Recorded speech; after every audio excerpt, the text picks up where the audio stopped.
ইরাকের ব্যাবিলন শহরে বাদশাহ নমরুদ, আরে শক্তিশালী অহংকারী বাদশাহ নমরুদ, তিনি এলাকার ভিতর ঘুরে ঘুরে বলতো আনা রব্বুকুমুল আ'লা, জোরে জোরে কন নাউযুবিল্লাহ, আনা রব্বুকুমুল আ'লা, আমাকে আল্লাহ বলো, আমাকে খোদা হিসেবে মাইনা নাও। এই কথা যখন প্রচার করা হয়, প্রজারা যত ছিল গো, উপদেষ্টা যারা ছিল সবাই মিলে তাকে সিজদা করত। সকালবেলা যখন ভোর হয়ে যাইতো গো, এই ব্যাবিলন শহরের বাদশা নমরুদরে সবাই সিজদা করত, সবাই তারে সম্মান করত, সবাই তারে পূজা দিত। এতে তিনি খুশি হইয়া সবাইরা আদর করত, ভালোবাসত। বাদশা নমরুদ জগতের মতো গুইরা গুইরা কয় আনা রব্বুকুমুল আ'লা, আমাকে যদি খোদা মানা হয় আমার কাছে ভালো লাগে, যারা খোদা হিসেবে মানবে না তাদেরকে হত্যা করব, যারা আমাকে খোদা হিসেবে মানবে না তাদেরকে আমি বাঁচতে দেব না। এই ঘোষণা যখন হয়া গেছে গো, ব্যাবিলন শহরের সব মানুষেরা তাকে সম্মান করত, সবাই তারে পূজা করত। ছোটরা সম্মান করে, বড়রা সম্মান করে, মুরব্বীরা সম্মান করে, প্রজামন্ত্রী সবাই তারে সম্মান করে। এইভাবে চলতে চলতে অনেক দিন পার হয়ে যায়। আমার আল্লাহ এইটা বন্ধ করার জন্য এমন একজন নবীরে ওই শহরের ভিতর প্রেরণ করবে, যার নামটা কিতাবের ভিতর উল্লেখ করা হয় হযরত ইব্রাহিম আলাইহিস সালাম, যার ব্যাপারে আমার রহমাতুল লিল আলামিন নবী বলেছে আনা দুআ ওয়া আবিনা ইব্রাহিম, আমার বাবা। এইখানে ইব্রাহিম আলাইহিস সালামের কথা উল্লেখ করা হয়, আনা দুআ ওয়া আবিনা ইব্রাহিম, আমার বাবাই দোয়া করেছে আমি নবী আইছি গো। ভালো করে শুনান সেই হযরত ইব্রাহিম আলাইহিস সালামের জীবন বৃত্তান্ত। আরে ইব্রাহিম আলাইহিস সালাম দুনিয়াতে আইও, বাদশা নমরুদ ঘরের ভিতরে ঘুমাইছে। ঘুমের ঘরে বাদশা নমরুদ, রাত্রি 12টা পার হয়ে যায়, 1টা পার হয়ে যায়, গভীর রাত 2টার সময় একটা ঘুমের ঘরে স্বপ্ন দেখে। এই ঘুমের ঘরে স্বপ্নের মধ্যে দেখতে পারে ব্যাবিলন শহরের পশ্চিম প্রান্তর দিকে এমন একজন ছোট বালক আইছে গো।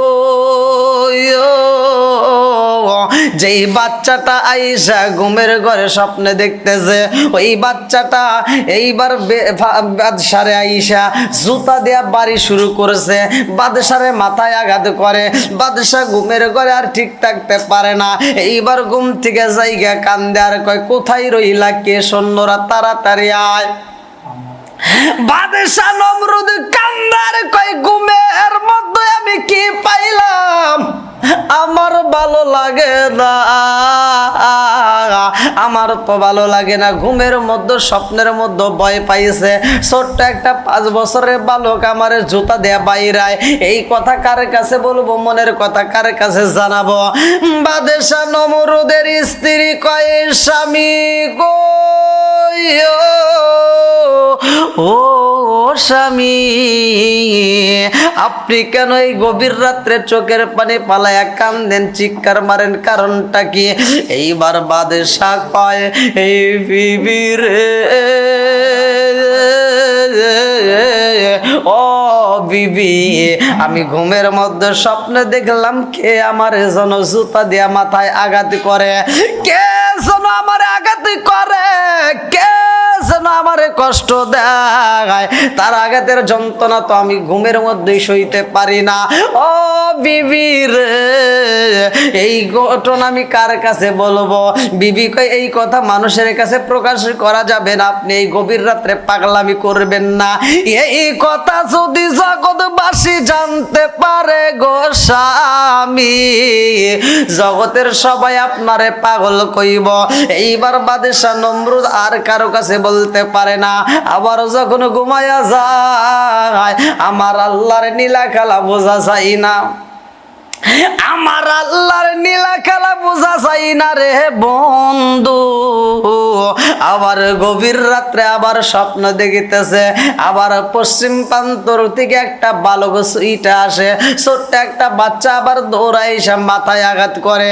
আবার বাদশা নমরুদ দাঁড়াইয়া যায়, ডাকে আর কয় বিবি রে,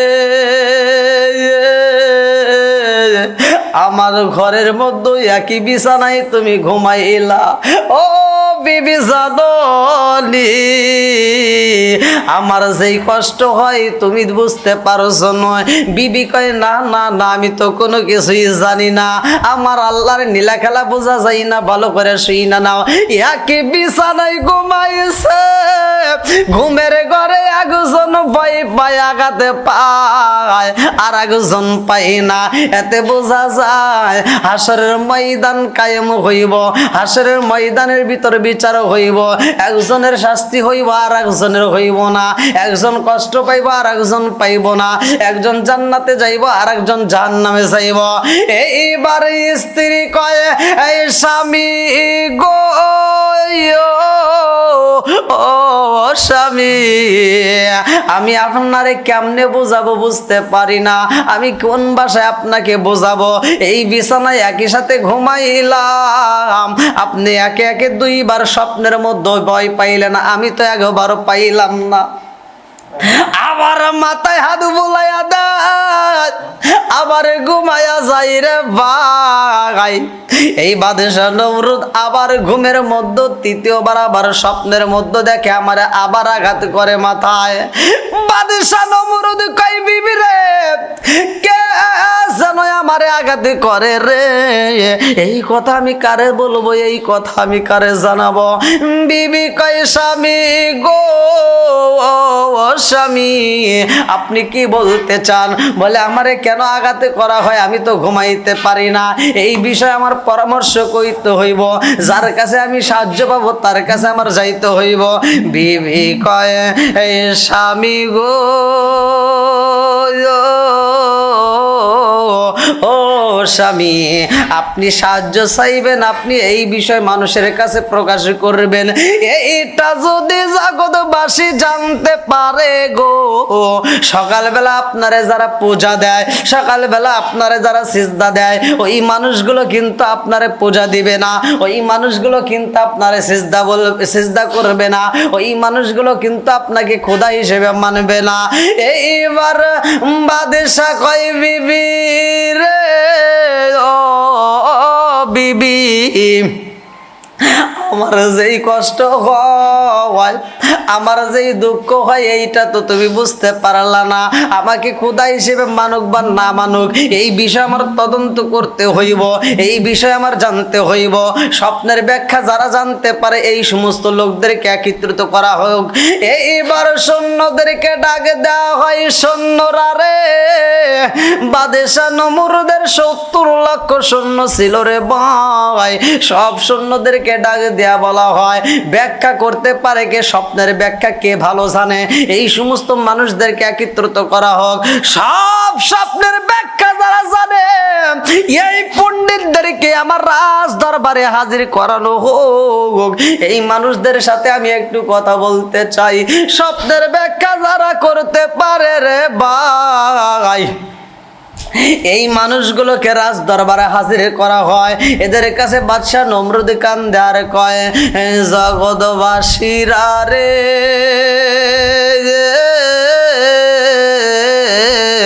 ও জগৎবাসীরা জাননি আমি ঘুমের মধ্যে একে একে 3 বার স্বপ্ন যুগে পাইলাম, পশ্চিম প্রান্ত থেকে এমন একজন ছোট্ট একটা বাচ্চা আমাকে দৌড়ায় এসে আমার মাথায় আঘাত করে, আমাকে জুতা দিয়ে আঘাত করে, আমাকে এত কষ্ট দেয়, কারণটাকে এই স্বপ্নের ঘটনা শোনার পরে সব স্বপ্নের ব্যাখ্যাকারকরা কয় বাদশাহ গো আমরা বুইজা পালাইছি বাদশাহ গো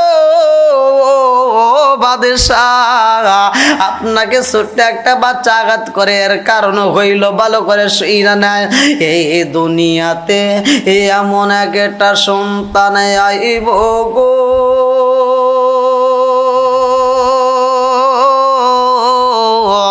যেই সন্তানটা এই দুনিয়াতে আসার পরে আপনার বিরোধিতা করবে যেই সন্তানটা এই দুনিয়াতে আসার পরে আল্লাহর বিচার কায়েম করবে গো ওই সন্তানটা এই দুনিয়াতে আসার পরে আপনার বিরোধিতা করবে আপনাকে হত্যা করার জন্য চেষ্টা করবে বাদশা কয় কোথায় রইলা জ্যোতিষীরা আইরে আইরে আয় যেই সন্তানটা এই দুনিয়াতে আসবে ওই সন্তানের আমি খবর জানতে চাই যতগুলো জ্যোতিষবিদরা ছিল সব জ্যোতিষীদেরকে ডাক দিয়া বলা হয় তোমরা বলতে পারবানি যে এই সন্তানটা দুনিয়াতে আসার পরে আমাকে হত্যা করতে চাইব যে এই সন্তানটা দুনিয়াতে আসার পরে আমার সাথে শত্রুতা করবে সেই যেই সন্তানটা দুনিয়াতে আসার পরে আল্লাহর বিচার কায়েম করবে এই সন্তানটার তথ্য তোমরা দিতে পারবানি এইবার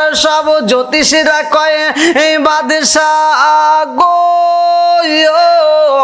ও বাদশাহ এই সন্তান তো এখনো দুনিয়াতে আসে নাই বাদশাহ কয় দুনিয়াতে নয় অথচ আমি স্বপ্নে দেখলাম কারণটা কি আমাকে ঘুমের ঘরে আঘাত করলো জুতা দিয়ে বাইরে এলো আমার মাথায় আঘাত করলো এর কারণ কি সব জ্যোতিষীরা কান্নার কয় বাদশাহ এই সন্তান দুনিয়াতে আসে নাই এই সন্তানটা দুনিয়াতে এখনো আসে নাই ও বাদশাহ জানেননি এই সন্তানটা এখনো মায়ের পেটেও আসে নাই আর 3 দিনের সময় আছে গো বাদশাহ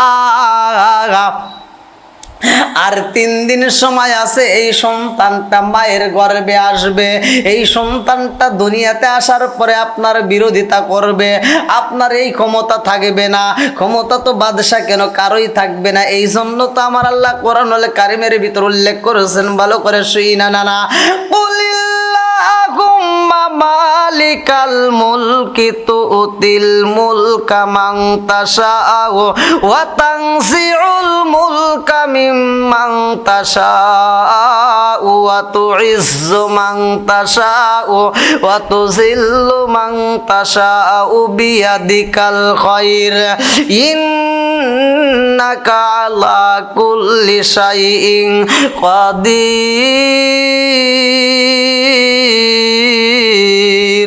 সূরা আল ইমরান আয়াত নম্বর 26 ভালো করে শুইনা সূরা আল ইমরান আয়াত নম্বর 26 আমার আল্লাহ বললেন কুলিল্লাহুম্মা মালিকাল মুলকি তুতিল মুলকা মান তাশাউ ওয়া তানজিউল মুলকা মিম্মান তাশাউ ওয়া তুইজ্জু মান তাশাউ ওয়া তুযিল্লু মান তাশাউ বিয়াদিকাল খায়র ইন্নাকা আলা কুল্লি শাইইন কাদির আমার আল্লাহ যাকে ইচ্ছা তাকে রাজত্ব দান করে আর যাকে ইচ্ছা তার কাছ থেকে আমার আল্লাহ রাজত্ব ছিনে নেয় আমার আল্লাহ যাকে ইচ্ছা সম্মান দান করে আমার আল্লাহ যাকে ইচ্ছা তাকে অসম্মান করে ভালো করে শুইনা নাও সব কিছুর ক্ষমতার মালিক আমার আল্লাহ এবার বাদশা কয় জ্যোতিষীরা রে ও জ্যোতিষীরা ওই মানুষটা তো এখনো দুনিয়াতে আসে নাই ওই সন্তানটা তো এখনো মায়ের ঘরে আসে নাই তাইলে কি করা যায় সব জ্যোতিষরা কয় এইটা বন্ধ করতে হইব আজ থেকে বাদশা গো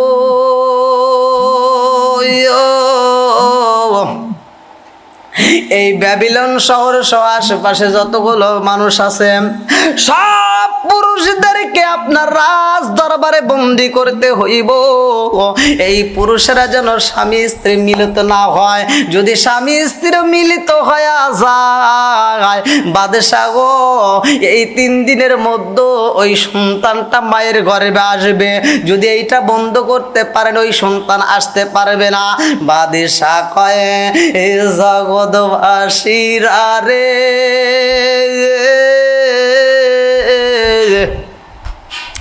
ওই সন্তান যেন মায়ের গর্ভে না আসতে পারে। সন্তান দেওয়ার মালিক আল্লাহ, সন্তান আবার না দেওয়ার মালিকও আমার আল্লাহ। বাদশাহ এইবার বিরোধিতা শুরু কইরা দিল। এইবার 70,000 সৈন্যদেরকে পাঠাইয়া দিল, সব পুরুষদেরকে আমার রাজ দরবারে হাজির করা হোক। যেই পুরুষটা আমার রাজ দরবারে আসবে না ওই পুরুষটাকে হত্যা করা হইব, তাকে কিন্তু শাস্তি দিয়ে হত্যা করা হইব, তাড়াতাড়ি খবর দিয়ে দাও। এইবার সব পুরুষেরা রাজ দরবারে আইসা গেছে গো। বলল স্বামী স্ত্রী মিলিত হওয়া যাবে না, 3 দিন পর্যন্ত আমার দরবারে তোমরা সবাই বন্দী থাকবা, কেউই যাইতে পারবা না। বন্ধুরা রে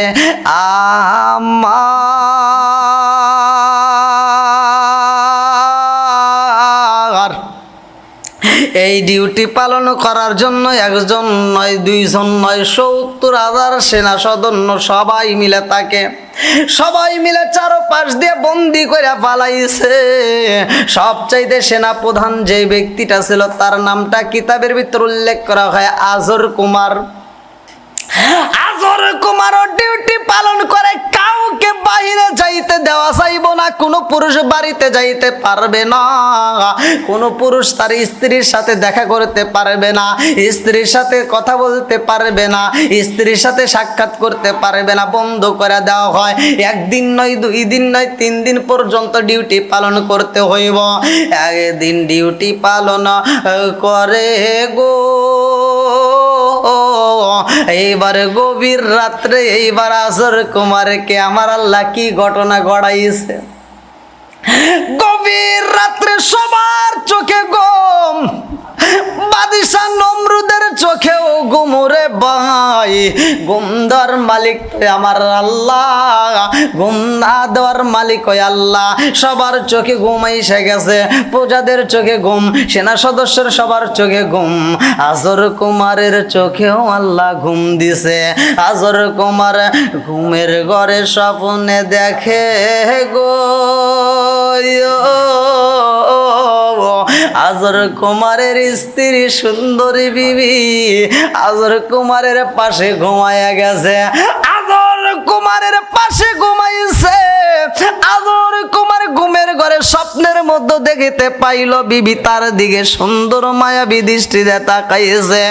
আজর কুমার ঘুমের ঘরে বিবিরে আদর শুরু কইরা দিছে গো। বিবি কয় স্বামী গো, আমারও তো আদর পাইতে মন চায়। এই কথা শোনার পরে এইবার আজর কুমারের চোখের ঘুমটা ভাঙ্গা যায়।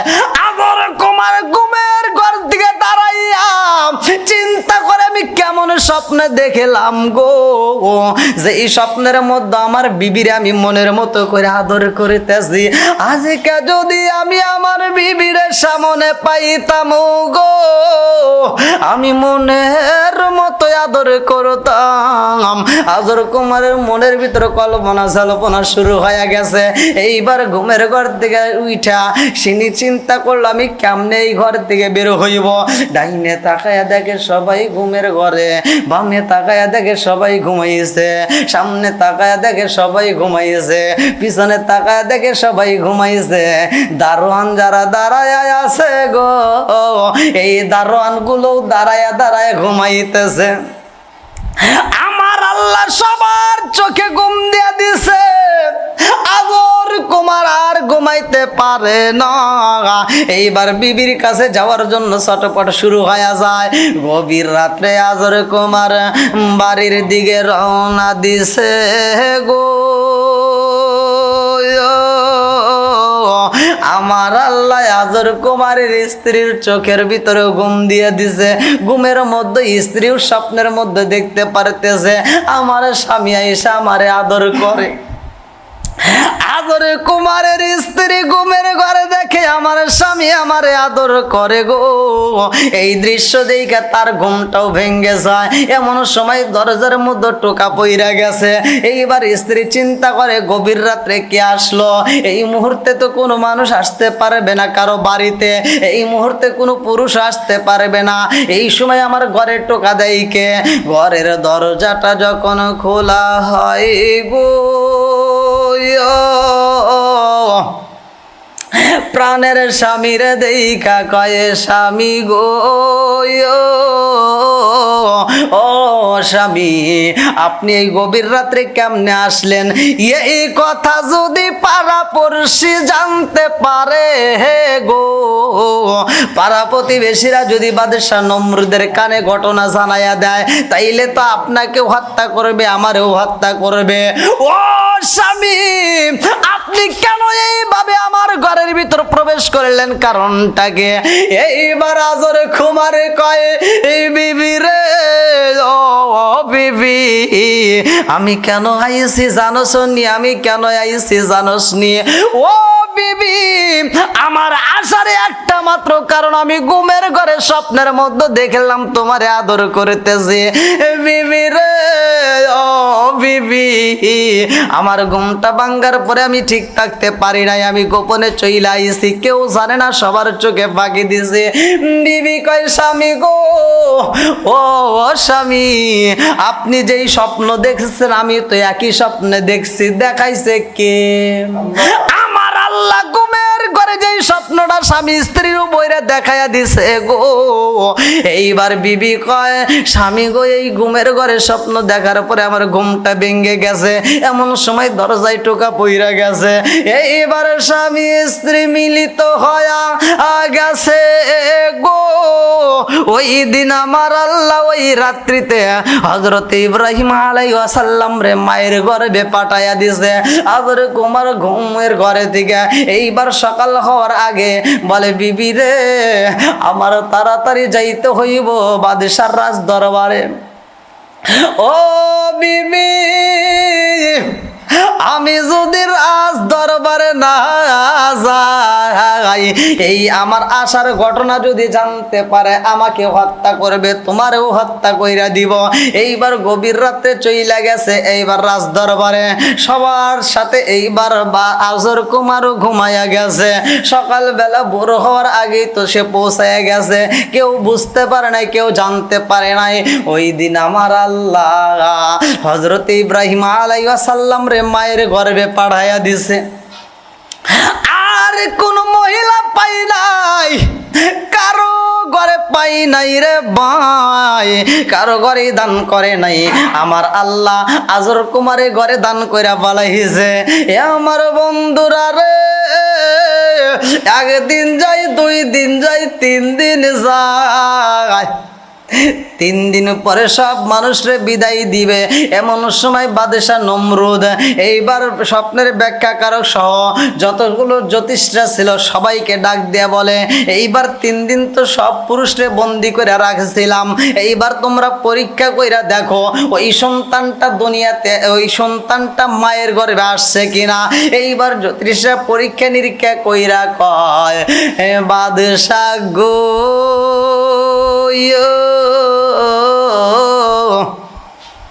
ও বাদশাহ, যেই সন্তানটাকে দুনিয়াতে আসার জন্য আপনি বন্দি করার জন্য বাধা দেওয়ার জন্য চেষ্টা করলেন, ও বাদশাহ ওই সন্তান তো মায়ের গর্ভে আইসা গেছে গো।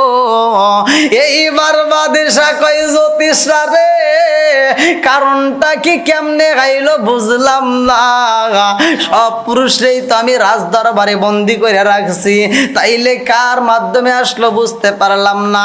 জ্যোতিষরা কয় বাদশাহ গো আপনি একটা কাজ করতে পারেন, এই বছরে যতগুলো মহিলারা গর্ভবতী হয়েছে সব মহিলাদেরকে আপনার রাজ দরবারে হাজির করা হোক।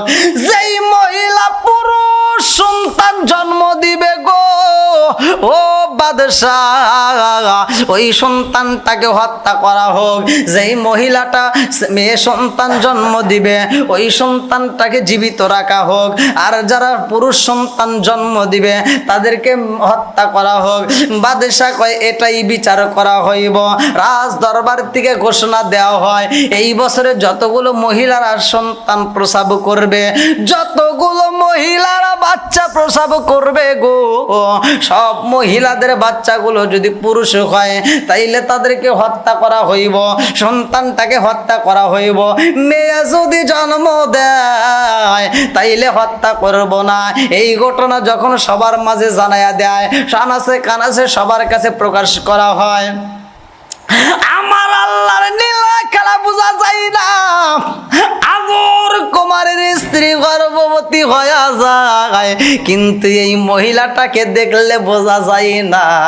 আমার আল্লাহর নীলা খেলা বোঝা যায় না। হযরত ইব্রাহিম আলাইহিস সালামের মায়েরা পেটটা উঁচু হয় না, মানুষ বুঝতে পারে না। যেই দিন ডেলিভারি হইব গো, যেই দিন ব্যথা শুরু হয়ে যায়, কে যেন ঘরের দরজার সামনে আইসা ডাক দেয়, ও ইব্রাহিম আলাইহিস সালামের মা, আপনি আর ঘুমের ঘরে থাকবেন না, ঘরের ভিতরে থাকবেন না। এই গভীর রাত্রিতে আপনি জঙ্গলের ভিতরে, পাহাড়ের ভিতরে, গর্তের মধ্যে চইলা যাবেন। আপনাকে আমার আল্লাহ অনুমতি দিছে, এইখানে আপনার থাকার প্রয়োজন নাই। এই পাগন্নি এই গভীর রাত্রে জঙ্গলে চইলা গেছে গো, পাহাড়ের একটা গর্তের ভিতরে, ঘরের ভিতরে প্রবেশ করছে গো। ওই গর্তের মধ্যে আমার আল্লাহ হযরত ইব্রাহিম আলাইহিস সালাম রে দুনিয়াতে আগমন করেছে। ইব্রাহিম আলাইহিস সালাম দুনিয়াতে আসার পরে জনম দুখুনি মা বড় হওয়ার আগে দিয়া কান্দে আর কয়, আমার এই এত সুন্দর এই জাদুরে আমি কেমন রাইখা যাব গো। এই সন্তানটাকে যদি বাহিরে নিয়ে যায়, আমার সন্তানটাকে হত্যা করবে, আমাকে এই মানুষগুলো বাঁচাইতে দিবে না, আমার সন্তানটাকে রাখা যাবে না।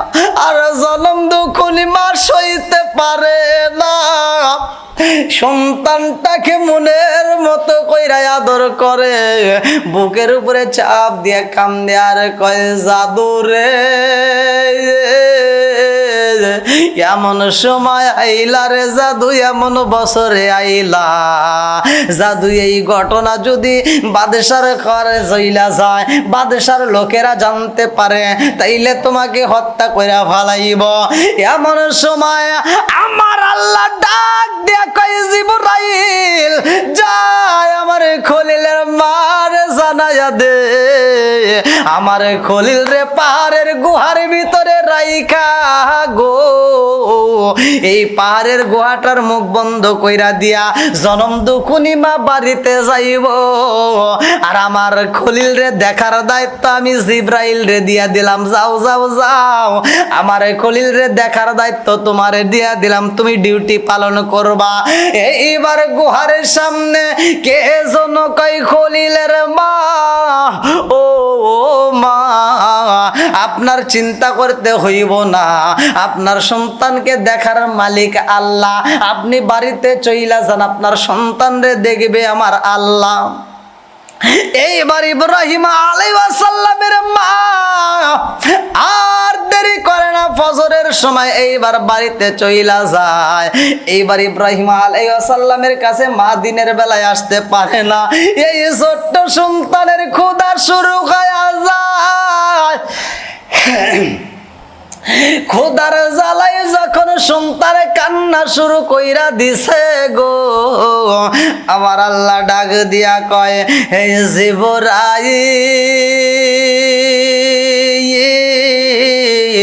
ও জিবরাইল, আমার খলিলের ক্ষুধার যন্ত্রণা তো সহ্য করতে পারে। খলিল রে এই মুহূর্তে যাও, তার হাতের আঙ্গুলটা তার মুখের ভিতরে ঢুকাইয়া দাও, তার হাতের নখটা তার মুখের ভিতরে ঢুকাইয়া দাও। এইবার নখটা যখন মুখের ভিতরে একটা আঙ্গুল ঢুকাইয়া দেয়, আমার আল্লাহ মুখ দিয়ে অটোমেটিক মধুর ঝর্ণা প্রবাহিত কইরা দেয়। একটা আঙ্গুল দিয়ে কিতাবের ভিতর উল্লেখ করা হয় মধু বের হয়, 2 নাম্বার আঙ্গুল দেওয়া হয়, ওই আঙ্গুলের ভিতর দিয়ে আমার আল্লাহ দুধের নহর দিয়া দেয়। একটা হলো আসালান মুসাফা, মধুর নদী, মধুর ঝর্ণা। 2 নম্বরে লাবানান খমিসা, দুধের ঝর্ণা। এ আমার মুরব্বী বাবারা, 3 নম্বরে আমার আল্লাহ একটা পানি দেয়, মাআন তহুরা, পবিত্র নিয়ামতের পানি, মিষ্টি শরবতের পানি। আমার আল্লাহ 3টা আঙ্গুল দিয়ে 3টা ঝর্ণা প্রবাহিত করেছে। একটা হলো মধু, একটা হলো দুধ, একটা হলো পানি। 3টা নহর আল্লাহ সারি কইরা দিছে। আল্লাহর কলিলের মুখের ভিতরে খাবারের অভাব নাই। জনম দুঃখনি মা সারাটা দিন সন্তানের কথা কল্পনা করে, সন্ধ্যাবেলায় মা জননী এইবার পাগলের মতো আওলা কেসে পাগল বেশে চইলাই আসে সন্তানরে দেখার জন্য। গুহার ভিতরে প্রবেশ করে মা তাকায়া দেখে সন্তানটা এত সুন্দর দেখা যায়, বয়স মাত্র 1 দিন হয়েছে রে ভাই। কিতাবের ভিতরে উল্লেখ করা হয়, 1 দিনের বাচ্চার দিকে তাকাইলে মনে হয় 1 মাস বয়স হয়ে গেছে, 1 মাস বয়স হয়ে গেছে। এইবার সন্তানের কাছে হাজির হয়ে যায় গো জনম দুঃখনি মা। সন্তানটারে বুকের দুধ পান করাইতে চায়, এই সন্তানটা বুকের দুধ পান করে না। মা চিন্তা করে সারাটা দিন সন্তানরে খাওয়াইলাম না, অথচ এই সন্তান এখনো খাই না, কারণটা কি? আল্লাহ কয়ে জিবরাইল,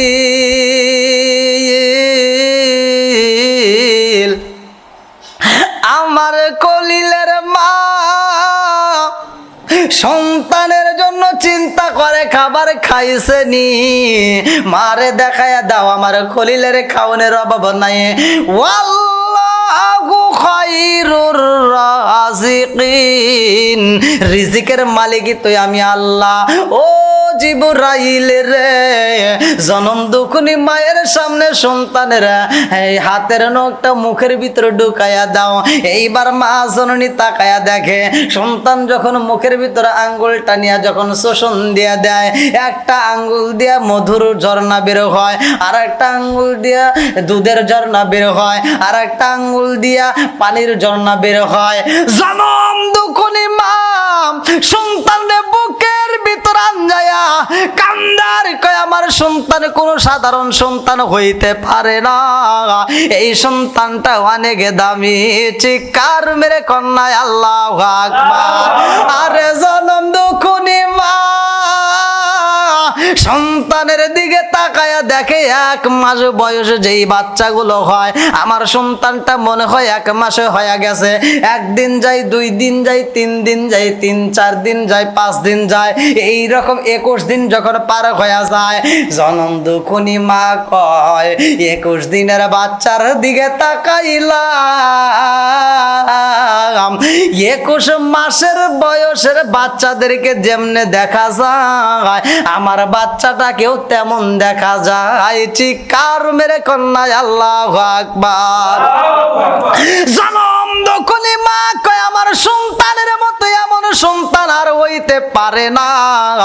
21 দিন বয়স যেই সন্তান হয়েছে গো, দেখতে দেখা যায় 21 মাসের বাচ্চা এইরকম বষ্টভিষ্ট হয়ে গেছে, দেখতে অনেক সুন্দর দেখা যায়।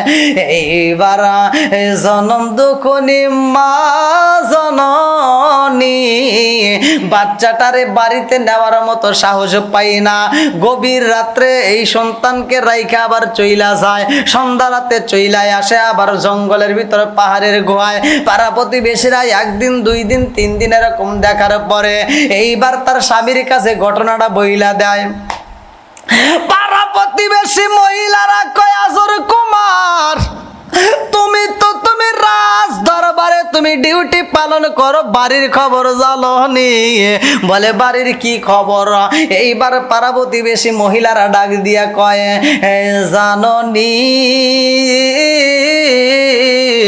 তোমার স্ত্রী কি করে গোপনে খবর রাখছনি? বলে আমার বিবি কি করেছে তোমরা একটু বইলা দাও। বলে তোমার বিবি সন্ধ্যার সময় বের হয়ে যায় জঙ্গলের ভিতরে, আবার শেষ রাতে তোমার বিবি বাড়ির ভিতর আসে, এই জঙ্গলে যায়। কারণটা কি? নিশ্চয় তোমার স্ত্রী বুঝি ব্যভিচারে লিপ্ত হয়ে গেছে। আজর কুমার কয়, হইতে পারে না, আমি নিজে দেখে দেখতে চাই আমার বিবি যদি ব্যভিচারিণী হয় আমি নিজে হাতে তাকে হত্যা করব। এইবার গভীর রাত্রে তাকে ধরার জন্য এইবার আর রাজ দরবারে যাই না। বিবি কয় আজকে কি তুমি দরবারে যাইবা না? এইবার স্বামী কয় আজর কুমার কয় বিবি গো আজকে আর যাব না, আমি বাড়িতে একটু রেস্ট করব, আরাম করব। এইবার বিবি স্বামীর দিকে বারবার লক্ষ্য করে, বারবার তাকায় আমার স্বামীটা ঘুমাই কিনা। আজর কুমার ঘুমের বাপ দইরা রাত্রিবেলা শুয়া রইছে রে ভাই। আর জনম দুখুনি মা সন্তানের জন্য ছটফট করে, কারণ সন্তানের কথা তো মা বলতে পারে না। এই দুনিয়ার বুকে মায়ের মতো ভালোবাসার মানুষ আর হইতে পারে না। জনম দুখুনি মা সন্তানের জন্য পাগল পারা, একটু পরে ছটফট করে। এইবার সন্তানের কথা কল্পনা কইরা স্বামীর দিকে তাকায় দেখে স্বামীর চোখটা বন্ধ। মা জননী আর সহ্য করতে পারে না, ঘরের দরজাটা খুইলা দৌড় মারছে। এইবার মায়ে যখন দৌড় মাইরা দিছে গো আজর কুমারের পিছনে পিছনে রওনা দেয়। পাড়া প্রতিবেশী মহিলারা আমারে যেই ঘটনা বলছে আসলেই তো সত্য। আমার বিবি জঙ্গলের দিকে যায়, কারণটা কি? এইবার স্বামীও পিছনে পিছনে যায়, যাইয়া দেখে রে আজর কুমারের স্ত্রী চোখ ভরা পানি, বুক ভরা ব্যথা নিয়া এইবার গুহার ভিতরে প্রবেশ করে। এইবার আজর কুমার পিছনে পিছনে তাকায়া দেখে আমার বিবি এই গর্তের ভিতরে ডুই কাগো সুন্দর একটা ফুটফুটে বাচ্চারে কোলে নিয়ে আদর করে। আজর কুমার ডাক দিয়া কই বিবি রে, ও বিবি এই গভীর রাত্রে তুমি জঙ্গলের ভিতরে গর্তের ভিতরে গুহার ভিতরে তুমি কার বাচ্চা আদর করো? এইবারে বিবি ডাক দিয়া কই স্বামী গো ও স্বামী আমি কার বাচ্চা আদর করব? আমি তোমার আমার বাচ্চারেই তো আদর করি। আজর কুমার কই বিবি রে তোমার পেটে বাচ্চা আসলো আমি তো বুঝতে পারলাম না। বিবি ডাক দিয়া কয় এই স্বামী গো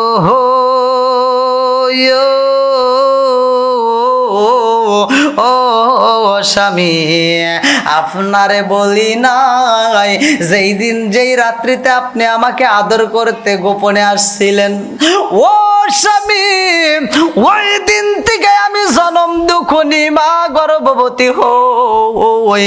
এইটা আপনার আমার বাচ্চা, এই বাচ্চাটাকে আমি গোপনে রাইখা দিছি। এইটা যদি রাজ দরবারে তোমার মালিক জানতে পারে গো স্বামী আমার সন্তানটাকে হত্যা করবে, আমি মা সইতে পারবো না।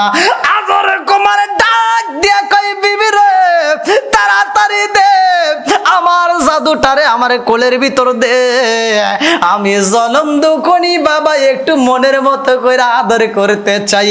এইবার সন্তানরে যখন কোলে নেয় সন্তানটারে বুকের ভিতর আনজায়া নেয়, ডাক দিয়া কই বিবি রে এই বাচ্চার বয়স কয় বছর?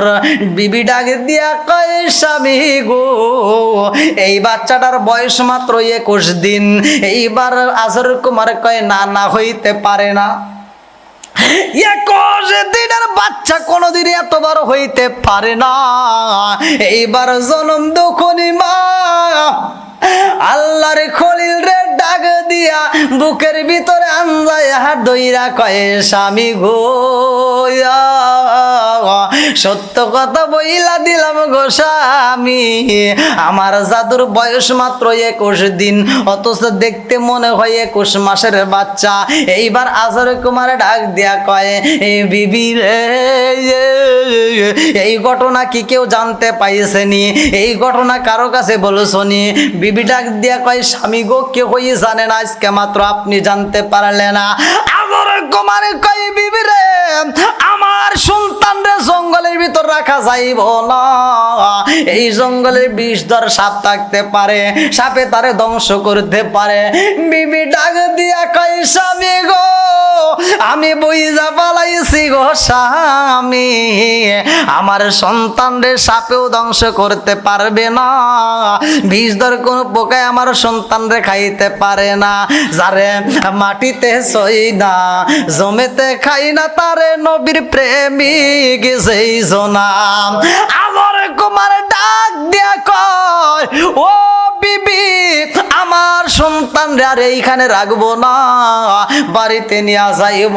বিবি ডাকে দিয়া কয় স্বামী গো, ও স্বামী, আমার সন্তানটাকে যদি বাড়িতে নেওয়া হয়, এই ঘটনা যদি রাজদরবারের বাদশা জানতে পারে, নমরুদের কানে যদি চইলা যায়, এই সন্তানটাকে হত্যা করবে। ও স্বামী জানেননি, আমার সন্তানটারে যদি হত্যা করা হয়, আমি জনম দুঃখনি মা আর ঠিক থাকতে পারবো না, আমার সন্তানের কারণে আমি মাও মারা যাব। এইবার আজর কুমার ডাকে দিয়া কয় এই বিবি রে, ও বিবি, আমি তোমারেও হারাইতে দেব না, আমার বাচ্চারেও হারাইতে দেব না। বলে কেমনে কেমনে কি করব? আজর কুমার কয় এই বিবি রে, বাদশা নমরুদ ঘোষণা দিছে 1 বছরের ভিতর কোনো বাচ্চা যদি দুনিয়াতে আসে, ওই বাচ্চারে হত্যা করা হইব। ও বিবি, আমার সন্তানের বয়স মাত্র 21 দিন হয়েছে রে, অথচ এই বাচ্চারে দেখলে 21 দিন মনে হয় না, দেখতে মনে হয় বাচ্চার বয়স হয়েছে 2 বছর। ও বিবি রে, আমি বইলা দিলাম আমার সন্তানটারে বাড়িতে নিবা, আর মানুষে যদি প্রশ্ন করে তাইলে তুমি বইলা দিবা এই সন্তানের বয়স, এই সন্তানের বয়স 2 বছর হয়ে গেছে। আর আমি বাদশারে বইলা দেব, বাদশা গো, ও বাদশা, 1 বছরের মধ্যে যদি কোনো বাচ্চা হয়, ওই বাচ্চারে হত্যা করতে হইব। কিন্তু আমার বাচ্চার বয়স তো 1 বছর না, একটু তাকায়া দেখেন। এইবার জনম দুকুনি মা সন্তানদের যখন বাড়িতে নেওয়া হয় রে ভাই, এই ঘটনা চইলা গেছে রাজ দরবারে। বাদশা নমরুদ কই কারণে কি এই জগতের মধ্যে একজনের ছেলে সন্তান হয়েছে খবর জানোনি? জ্যোতিষদেরকে ডাকে দেয়া হয়, তোমরা বলো সন্তানটা দুনিয়াতে আসেনি। জ্যোতিষরা কয় এই বাদশা গো, যেই সন্তানটা আপনার শত্রুতা করবে, ও বাদশা, ওই সন্তানের বয়স 21 দিন পার হয়ে গেছে, 21 দিন পার হয়ে গেছে। এইবার বাদশা নমরুদকে এই সন্তানটাকে তালাশ করা হোক। এইবার যায় আজর কুমারের বাড়িতে বাদশা নমরুদ যাইয়া কয় তোমার সন্তান দেখতে চাই। আজর কুমার তার সন্তানটাকে বের কইরা এইবার বাদশার সামনে যখন দাঁড় করায় দিছে গো, বাদশা কয় এই বাচ্চার বয়স কত? এইবার আজর কুমার কয় 2 বছর। বলে না না না, আমি যেই বাচ্চা তালাশি করি রে, এই বাচ্চার বয়স 2 বছর হইতে পারে না, এই বাচ্চার বয়স মাত্র 21 দিন পার হয়েছে। অতএব বুঝা পালাইছি তোমার বাচ্চা আমার ক্ষতি করতে পারবে না। আল্লাহু আকবার।